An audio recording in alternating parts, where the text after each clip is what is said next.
Hello everyone, welcome to a very weird video that I think is probably the first of its kind on YouTube. For you see, this is a video with a countdown. As time ticks on, this video will gradually become more and more unwatchable. But how and why is this the case? Have I simply gone mad after nearly a decade on YouTube? No, I am the Spiffing Brit, a professional exploiter and breaker of algorithms, games, and occasionally international law. As many of you brilliant subscribers will know, a regular pastime of mine is to find loopholes and potential vulnerabilities with how YouTube's algorithm is designed. Often these are lots of little short decisions or actions that YouTubers can take to give them an unfair advantage against other creators. In the past, some of my small and humble little exploits have included printing views out of thin air whilst live streaming, duplicating like counts, and of course probably my most dangerous one, destroying another creator's video performance by buying ad space for it amongst terrible demographics. Yes, that's right, I introduced PvP mechanics into the YouTube algorithm. Surprisingly, after all of this, YouTube has not sent any assassins against me, or perhaps they never got past my ferocious battle corgi. Still, here I am, once again shouting from the rooftops that my next grand experiment is ready, and here you stand ready to be a glorious set of guinea pigs. My goal for this video is to manipulate YouTube watch time over a greater level than we've ever achieved. We have done previous videos where we increase watch time and retention on shorts, or videos that you must watch at a slower speed, and this has taught us that viewer retention and average viewer statistics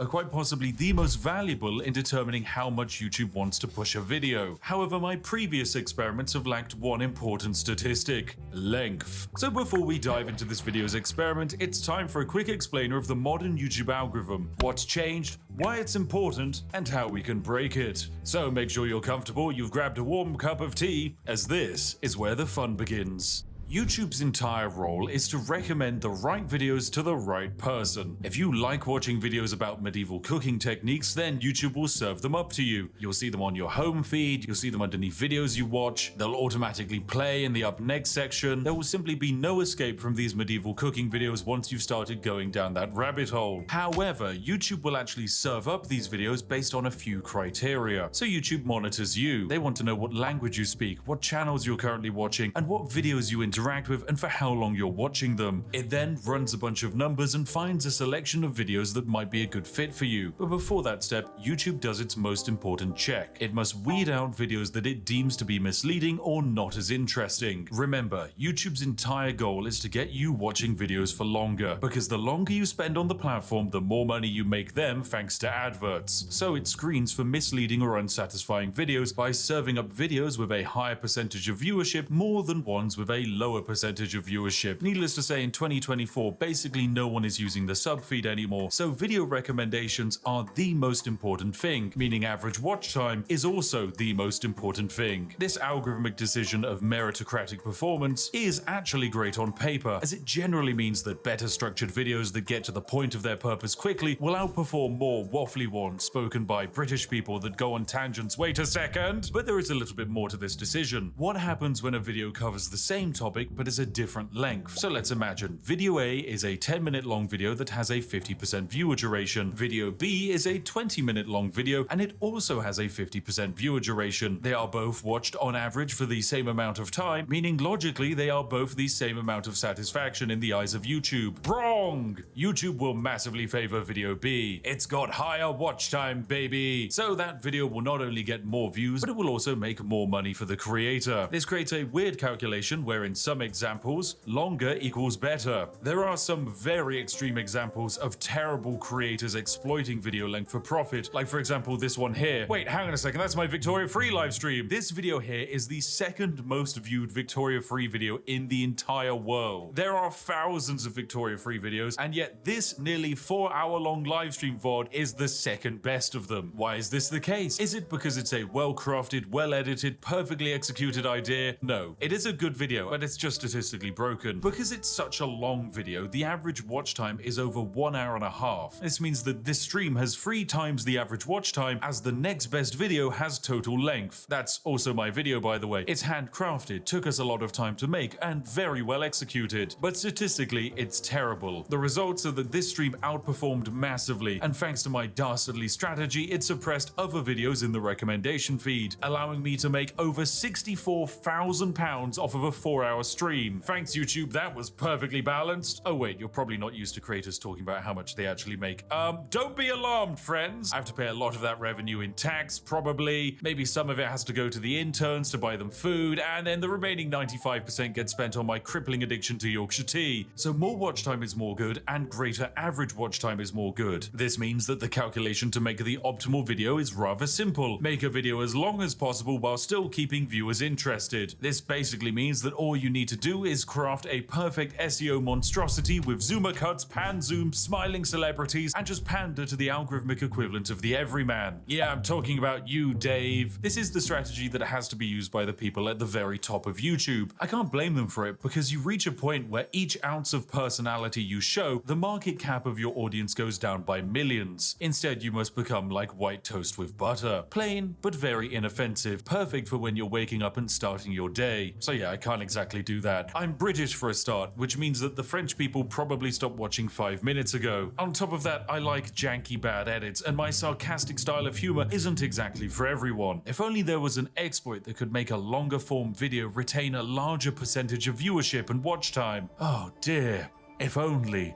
Oh my god, is that a poorly designed feature YouTube made that nobody uses on the horizon? Yes, it is! Say hello to the YouTube Video Editing Suite. From this screen, I can make edits and alterations to an existing video on YouTube. I can trim and cut sections out of it, blur details, insert audio tracks, apply end screens, and even spam info cards to remind you to buy merch every 5 seconds. Seriously, creators who use this, please stop. What are you doing? Go and brew a cup of tea. Now, these tools are hardly used. Mostly they exist to help YouTubers cover up mistakes like speeding in a school zone whilst driving a luxury car. Or if you're really special, YouTube will even let you insert footage back into videos. But outside of a few moments when Linus Tech Tips needed to add corrections into something, it's actually hard to find much evidence of creators using this. The main thing that I think actually sees the light of day is the cut tool. This actually serves a purpose outside of fixing errors. You see, most YouTube sponsor contracts stipulate that the ad read must be on a video for 2 to 3 years. This means that 2 to 3 years after upload, some creators will actually go through their back catalogue of content and cut out the sections where they tell you that Raid Shadow Legends is the greatest video game ever conceived. Yeah, right, baby, it actually sucks. Yeah, I know, I just burnt a lot of bridges there. Your game sucks, mate. I'm never taking your money. Stop emailing me. Outside of covering up the past, there is a reason why it makes algorithmic sense to remove your older sponsor reads. Most people, when presented with a read, simply press the skip button and bypass the 30 to 90 second section of that video.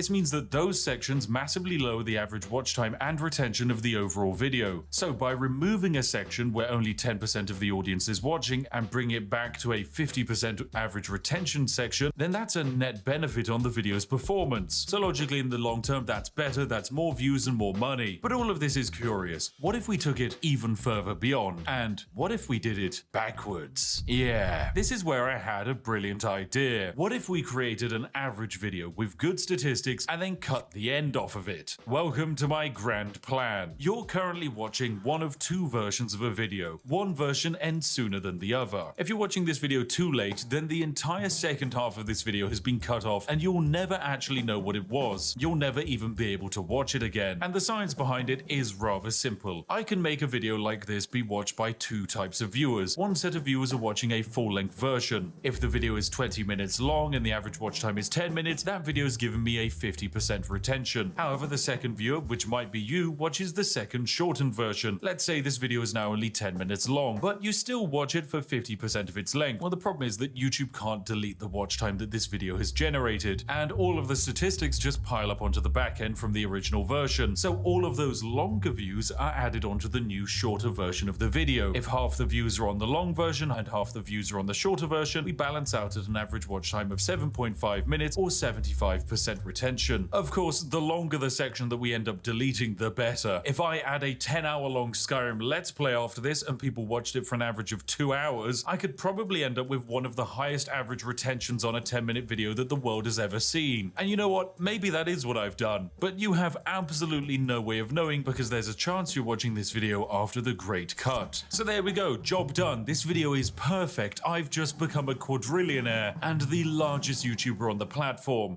unfortunately, it's not quite that simple. There are a few limitations to this strategy that might unfortunately stop us from breaking YouTube entirely, namely market cap, interaction, and engagement. The first problem is hard to fix, as there is a finite amount of people on the planet who would be happy watching a video on YouTube exploits. YouTube knows this, so recommends videos accordingly. Generally, the best videos on YouTube are ones that are relevant to broad viral demographics. This is why you see someone like the Legal Eagle cover popular events rather than obscure but interesting legal cases from Madagascar. Now, there are a few ways I can manipulate and trick YouTube to improve this video's relevancy and raise the market cap. Namely, I can have you go into the comment section and say some relevant topical things and talk about how they definitely featured in this video. Here's a list of some popular current SEO terms active right now that you can claim I have somehow satisfied your interest of. Yes, I remember talking about that. Oh, and that one. Yes. Oh, how interesting. I love insert thing here. Not only does this help with the reach of the video, but it also counts as engagement. All forms of engagement with this video and the channel will work positively to this video's success. From commenting, liking, sharing, and even voting in community posts, weird things like making clips of this video are another brilliant way of adding views. And in fact, there's a weird exploit that you can use to view bot without damaging a video's performance. Anyway, no, I'll save that for another day. It's too complicated and potentially illegal. But yes, it's entirely possible that this video right here will become my most viewed video. And of course, it's going to be a video that outside of a select few, no one will ever see it in its entirety. Of course, some people might spoil what comes after this. And so that's why I think it's important for you to comment and wildly speculate what the other half of this video actually was. I like it to be a mystery. So if you could please go into the comment section and write some absolute wild ideas about the other half of the video, then that would be great. Of course, the real ones know it's going to be the hotly anticipated Mavis Beacon teaches typing exploit video. Whoa, what a banger that's gonna be. Anyway, this is where you watching at home are going to be separated into your two groups. If you missed the original version, don't be upset. I'm a strong believer that some things shouldn't last forever, and online, most content is preserved. So perhaps just this once, it's okay to create a piece of media that is finite and unique. For this project to be classed as a success, there will need to be a long-term analytical trend that shows that the average watch time had a positive impact on the impressions and reach of this video. These impacts will probably take a week or so to materialize, so check back in a few days' time and take a look at how things are shaping up. Anyway, thanks for watching, you majestic sausages. We're about to continue the video for some of you, but for others, better luck next time. You should have had notifications enabled. Thank you for watching, and goodbye for now.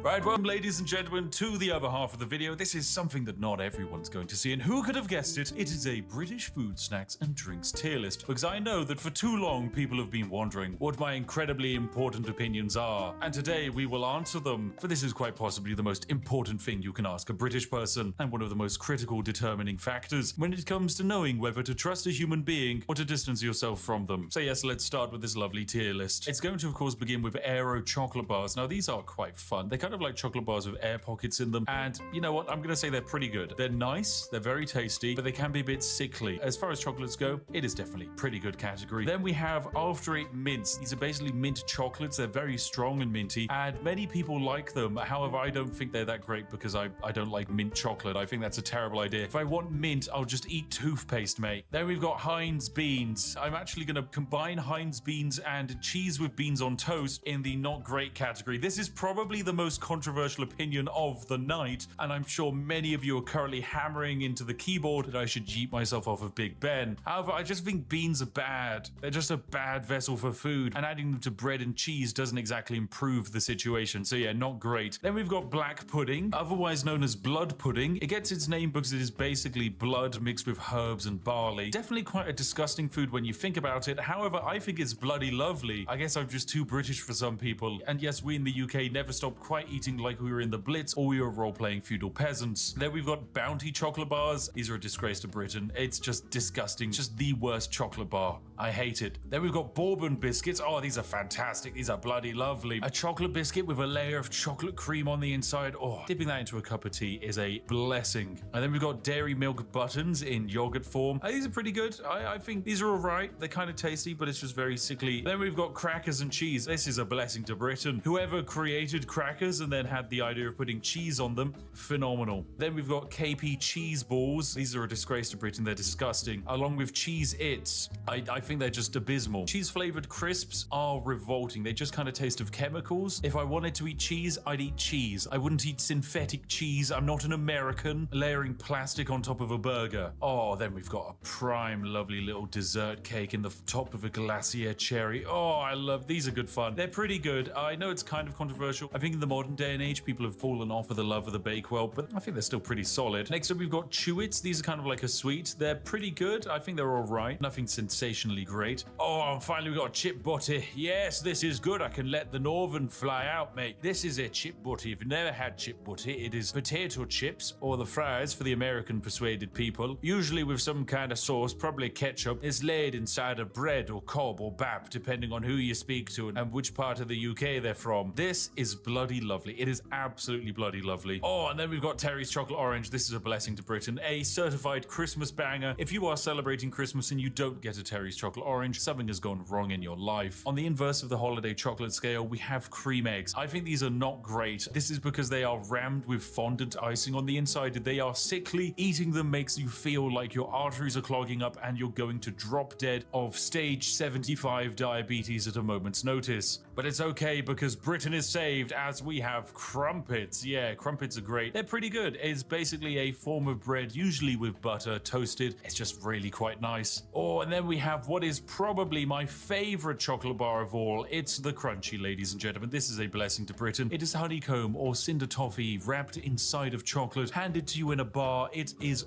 wonderful. One of Cadbury's greatest creations, and then after the Americans bought it, it's gone downhill. I want my original Crunchy bar back, but I know it's never gonna happen, so I'll still remember you, Crunchy bar. You were amazing. Speaking of Americans ruining things, it's the Cadbury's Dairy Milk Bar, which is now in the not great category. This used to be a phenomenal piece of chocolate, and then Kraft ruined everything. I hate mega corporations. But hey, if there's one mega corporation I love, it's McVitie's, because they made the digestive biscuit, which is bloody lovely. It's a very solid biscuit, perfect for dunking in tea. Very nice. Then we have what I believe is a kebab. Kebab meat, it's all right. It's pretty neutral as far as meals go. A fantastic meal, however, is fish and chips, which is just a massive fish dipped in batter, made very crispy and served with large quantities of potato. Yes, this is genuinely one of the nicest things in the universe. I know other countries have attempted to do fish and chips, but every time I've tried them, they're just disappointing. If you want a proper fish and chips, come to the UK and give it a try.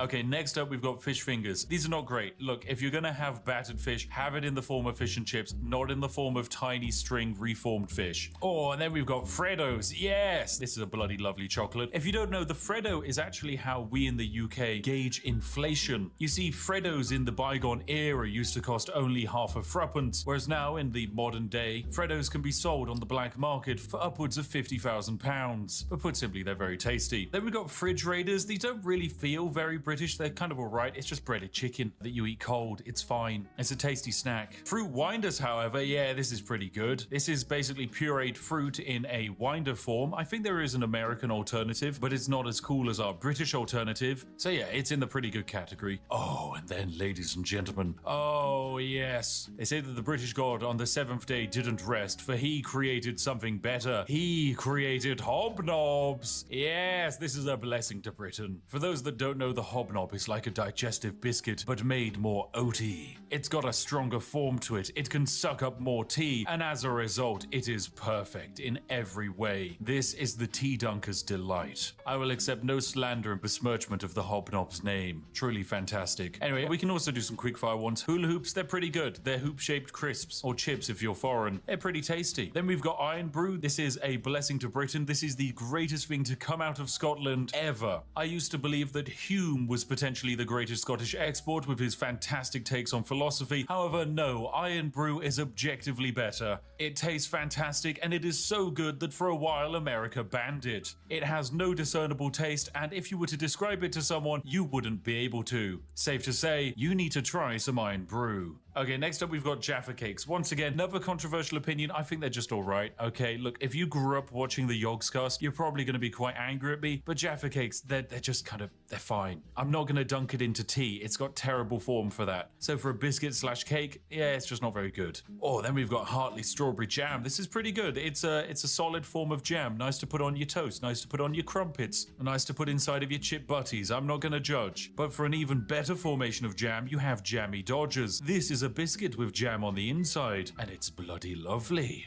Oh, there's also Jelly Babies. Yes, these are very good. They're just jellied sweets, but in the shape of babies, which makes them better than Chewits, because it cures the insatiable British desire to crush children. And ever since we closed down all of the smog factories in London, this is the only way you can get that kick. Next up, we have the Kinder Surprise Egg. I don't really think this is a British snack, because it's very German, but yeah, it's alright. It's basically just a chocolate egg with a small toy inside of it. Once again, Americans banned this because they believed it was a choking hazard and would kill children. I instead believe that the Kinder Surprise Egg is Darwinism in real time. Next up, we have KP Original Salted Peanuts. These are pretty good. They're just a decent snack. Magic Stars, these are all right. My wife really likes them. I think they're just a weirdly shaped form of chocolate. And then we have Moams. Once again, I'm like 90% certain this is German, not British, but hey, they're all right as well. Now we have some controversial opinions. Marmite. I don't think this is that good. It's not great. Now, once again, my wife loves Marmite. I think it's pretty bad. A spread that actively makes you want to throw up if you put too much on a piece of toast is probably not a good spread. Eating anything that has been coated in Marmite feels like you're back in the Blitz, and I'd much rather eat 700,000 hobnobs than have to eat anything with Marmite on it. So yeah, it's in the not great tier. Next up, we have Matchmakers. These are going straight into the disgrace to Britain tier. It's just a mint form of chocolate. It sucks. Next up, we have the Tesco Meal Deal.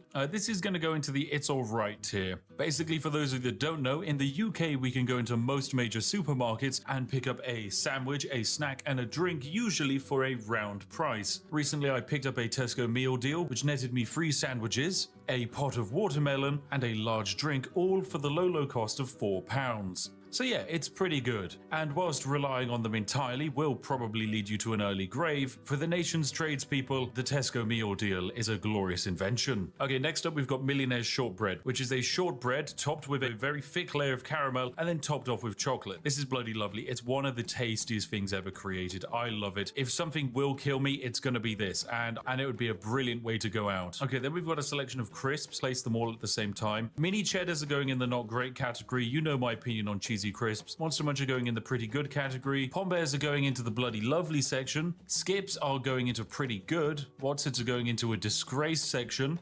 And Walker's Crisps are going into the It's Alright. But finally, Space Raiders. Yes, pickled onion. Oh, this is bloody lovely. Space Raiders and Monster Munch, actually, they should be on the same tier. These are crisps that are designed to contain so much flavor and acid that your mouth will burn after eating a packet. And for that reason and masochism, they just belong in the bloody lovely tier. Okay, next up, we've got Kipling Angel Slices. These are going into the It's Alright category. Party Rings, I'm going to put in the not great category. Controversial opinion, I know, because I used to really like Party Rings, but I don't actually like them that much anymore. Penguin Biscuits are going in the Blessing to Britain category because they contain terrible jokes, and despite the fact that the biscuit isn't that great, I don't care. I love a dad joke. Percy Pigs, that's also going into the Blessings for Britain. They're fantastic. Pepper Army is a reformed salty meat stick, so we're going to pop that in the Disgrace to Britain section, and I guess we can immediately cover some other snacks like the pot noodle. It's just dried noodles that you add hot water to, and it's quite possibly the backbone that keeps the entire nation's student population alive. There's also the pasta and sauce sachets that aren't that great, but are even cheaper than pot noodles, but outside of camping holidays, you wouldn't really want them. Oh, then we've got potato smileys. These are going into the pretty good category. Pizza Express Margarita Pizza, that's going into alright. It's kind of fine. Twiglets, I'm going to put in the It's Alright tier. I know I said I don't like Marmite, and Twiglets are just Marmite flavored crisps, but my wife loves them, and she would probably kick me out of the house if I didn't put them there.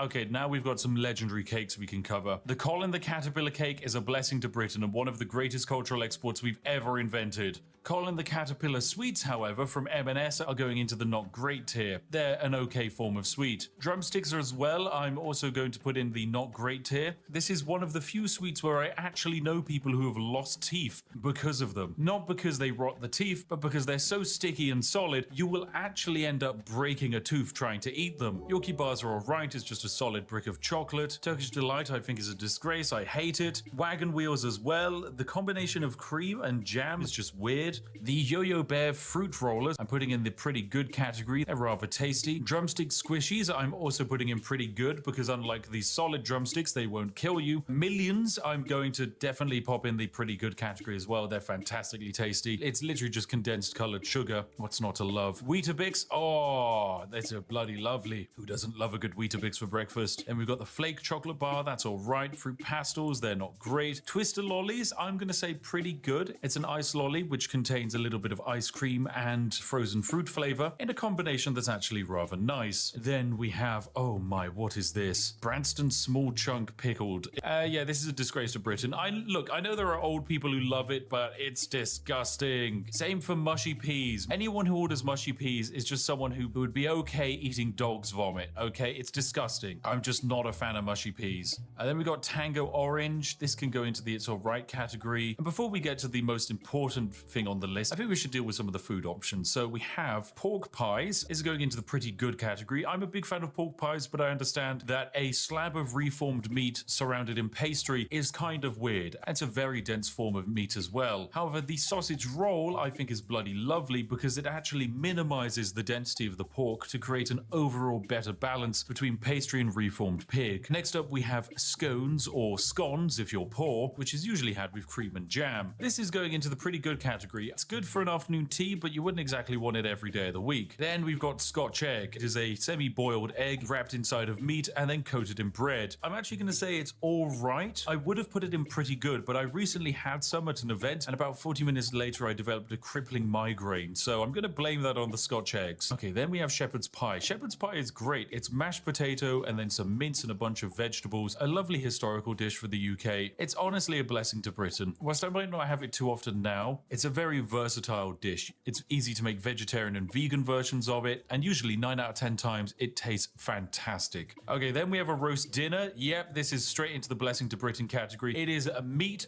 potato, usually Yorkshire pudding and some vegetables. Is it the most flavorful meal on the planet? No. Is it a Michelin star meal? No. But does it warm the soul? Yes, it does. So it's a blessing to Britain. Now for the penultimate item, it's a toad in the hole, which is just the large quantities of sausage cooked in batter, and this is bloody lovely. I love it. It's basically a macro scale sausage roll. What's not to love? And finally, the greatest thing in the universe. The ascended god tier item, the one, the only, the greatest thing that has ever existed on the planet, tea.